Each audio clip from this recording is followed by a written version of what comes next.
आणि आता एक धक्कादायक बातमी आहे मध्य प्रदेशच्या कान्हा व्याघ्र प्रकल्पामधून। एका आठवड्यामध्ये 5 वाघांचा कुत्र्यापासून विषाणू संसर्ग होऊन मृत्यू झाल्याची घटना घडली आहे। 5 वाघांच्या मृत्यूनंतर आता मध्य प्रदेश वन विभाग हाय अलर्टवरती आलाय। तर दुसरीकडे महाराष्ट्रामधील वन्यजीवांना संसर्गाचा धोका असल्याने चिंता वाढली आहे। मध्य प्रदेशातील कान्हा व्याघ्र प्रकल्पामध्ये एकानंतर एक 5 वाघांचा केनाइन डिस्पेंटर व्हायरस म्हणजेच CDV यामुळे मृत्यू झाल्याचं निष्पन्न झालंय। 21 एप्रिल ते 28 एप्रिल दरम्यान T141 या वाघिणीसह तिच्या 4 बछड्यांचा एकानंतर एक मृत्यू झालेला आहे। केनाइन डिस्पेंटर व्हायरसचा परिणाम असल्याचं हे स्पष्ट झालंय। तर कान्हा व्याघ्र प्रकल्पामधील अशक्त होऊन मृत्युमुखी पडलेली वाघीण आणि तिच्या 4ही बछड्यांचे नमुने जबलपूरमधल्या प्रयोगशाळेमध्ये पाठवण्यात आले। प्रयोगशाळेनं 5ही वाघांचा मृत्यू हा केनाइन डिस्टेम्पर व्हायरसमुळे झाल्याचं प्रमाणित केलेलं आहे। आणि धक्कादायक बाब म्हणजे हा व्हायरस कुत्र्यांमध्ये असून सध्या तो मांजरांमध्ये दिसून येतोय। त्यामुळे वाघ आणि बिबट्या संसर्ग झालेला कुत्रा मांजरींमुळे केनाइन डिस्टेम्पर व्हायरसमुळे आजारी पडतात। आणि दरम्यान जवळपासच्या गावकऱ्यांनी वाघाच्या मृत्यू संदर्भामध्ये तीव्र नाराजी व्यक्त केली आहे। वाघांचा मृत्यू दुर्दैवी असून पर्यटन क्षेत्रावरती विपरीत परिणाम होईल अशी भीतीही व्यक्त केली जाते।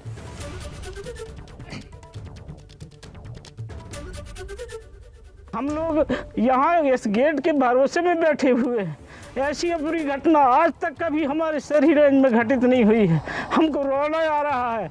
आज दिन हम लोगों को ऐसा उम्मीद बन गया था कि हमारे यहाँ अच्छी साइटिंग हो रही है, अच्छा टूरिस्ट आ रहे हैं, ऐसा हम लोग देख रहे थे।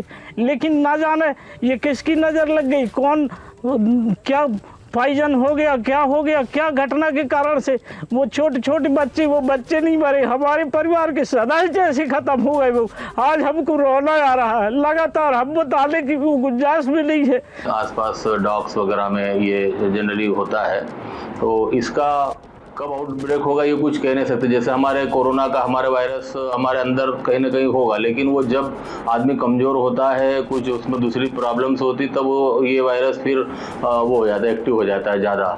तो स्वस्थ एनिमल में अपने से लड़ने रोग प्रतिरोधक क्षमता जिसमें ज़्यादा है वो उसमें तो लड़ लेता है, लेकिन जहाँ कमज़ोर होता है थोड़ा सा, तो एनिमल उसमें संभावना बढ़ जाती है। तर कान्हा व्याघ्र प्रकल्पामध्ये एकानंतर एक वाघीण आणि तिच्या 4 बछड्यांचा मृत्यू झाल्यानंतर महाराष्ट्रामध्ये देखील वाघ आणि इतर वन्य प्राण्यांच्या सुरक्षिततेचा प्रश्न ऐरणीवर आलाय। एबीपी माझानं या संदर्भामध्ये वाईल्ड सीआर संस्थेचे अध्यक्ष आणि वन्यप्राणी पशुवैद्यक डॉक्टर बहार बाविस्कर यांच्याशी बातचीत केलेली आहे। पाहूया।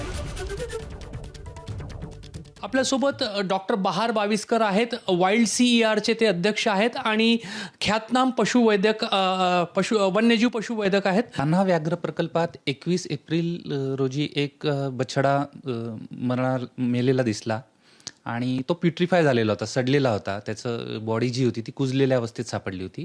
त्यानंतर 25 एप्रिल असं एकानंतर एक अशा 2-3 पिल्लांचा मृत्यू झालेला दिसून आला।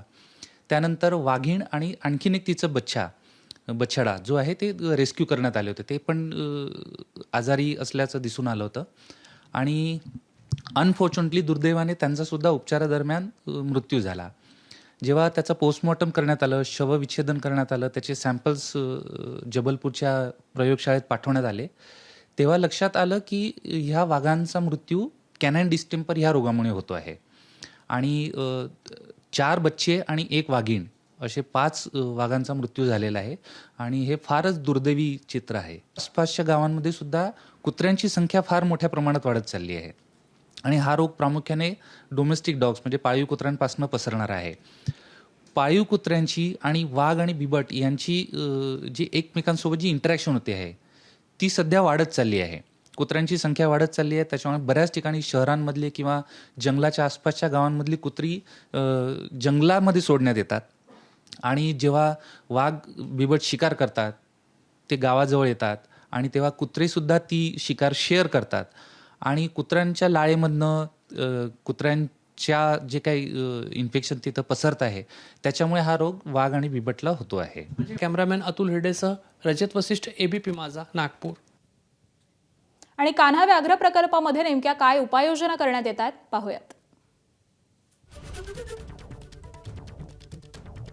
सरही सेक्टरमध्ये घटना घडली आहे। तिथे 5 वर्ग किलोमीटरचा भाग नो गो झोन करण्यात आलेला आहे। तर आठवड्याभरामध्ये 7 वाघांचा मृत्यू झाला आणि त्यामुळे ह्या उपाययोजना करण्यात येत आहेत. संपूर्ण परिसरामध्ये इतर वाघांवरती नजर ठेवण्यासाठी हत्तीवरून गस्त केली जाते.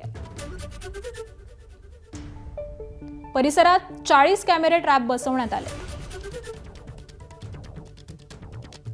जंगलातील पाणवठ्यांमधील पाण्याची सतत चाचणी केली जाते. प्राण्यांच्या विष्ठेचीही चाचणी केली जाते.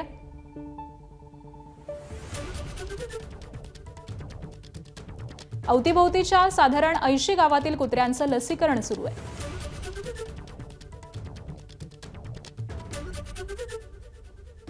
तर अशा पद्धतीच्या उपाययोजना या सध्या करण्यात येतात.